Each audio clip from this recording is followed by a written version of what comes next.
it's the voice in the head that creates a large part of your unhappiness. And that's quite a realization. And that applies to small situations, it applies to bigger situations too. And some people live with a very critical and very negative voice in their head for years. They live with somebody, they criticize themselves continuously, some of them, or they criticize continuously other people and situations. There's always something wrong with me or with the situation, or they tell themselves stories of how bad my life is, how unfairly I've been treated by life and other people, and I wasn't given a chance, and now it's all over. There's no point in even. I'm too old now to. People carry very unhappy stories around in their head, and they call that my life. There are not that many people who are really happy with their lives. There are more people around who are unhappy with their lives.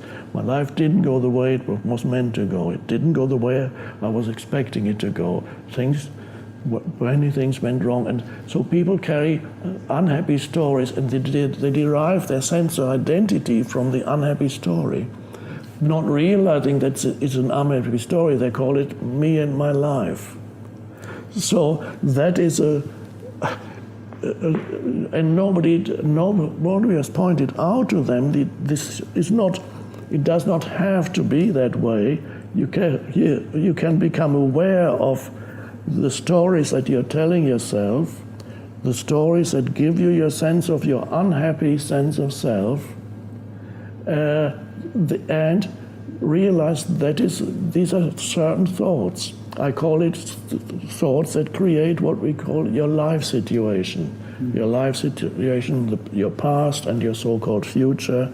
And there's no life situation that is not problematic. Everybody has their set of problems. Every life situation has its difficulties and its problems. If it's not one thing, it's another. You cannot go through life without experiencing almost continuously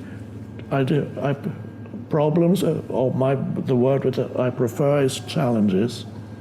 You cannot go through life without continuously experiencing challenges, either of interpersonal relationship challenges, close relationship challenges, health challenges, physical challenges, financial challenges, professional work challenges, living situation challenges. There's always something that goes wrong somewhere.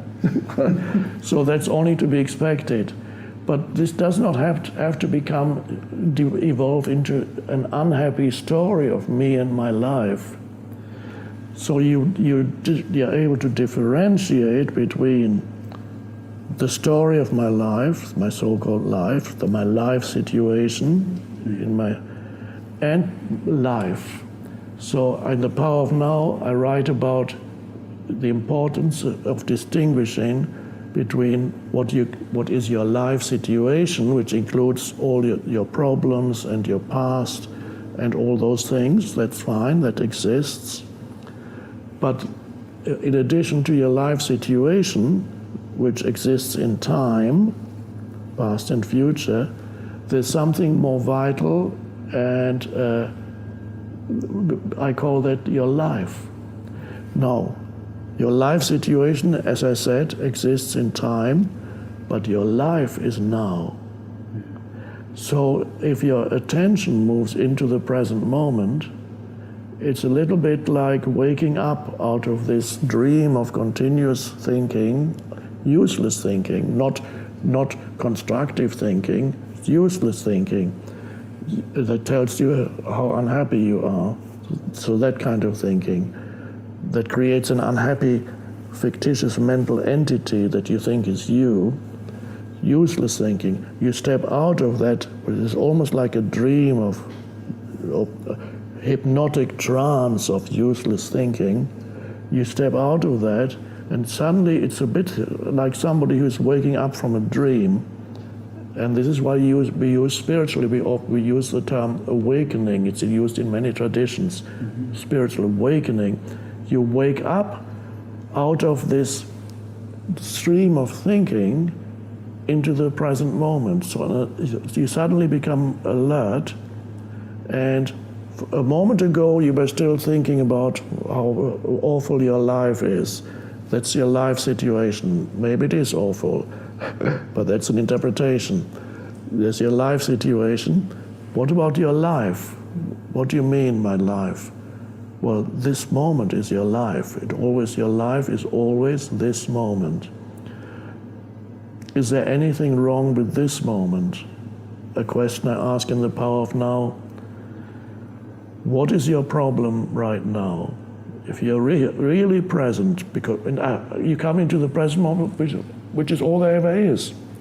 And in this present moment, what is your problem? And then you have to really wake up into the present moment and see, well, right now I'm breathing, I'm sitting here and I'm looking around and I'm seeing a bit of sky and I'm seeing a potted plant and I'm seeing the flowers. It's all quite lovely and it's relatively quiet here. The temperature is fine. And I may even feel that there's an aliveness in my body. I breathe and I feel alive. Every cell is alive. I call it the inner body awareness. You become aware that you're alive in your body.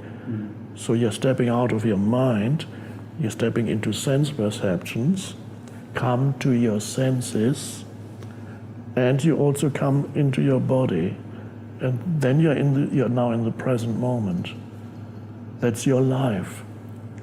And yes, of course, you have to deal with the stuff in your life situation, but not be lost in it.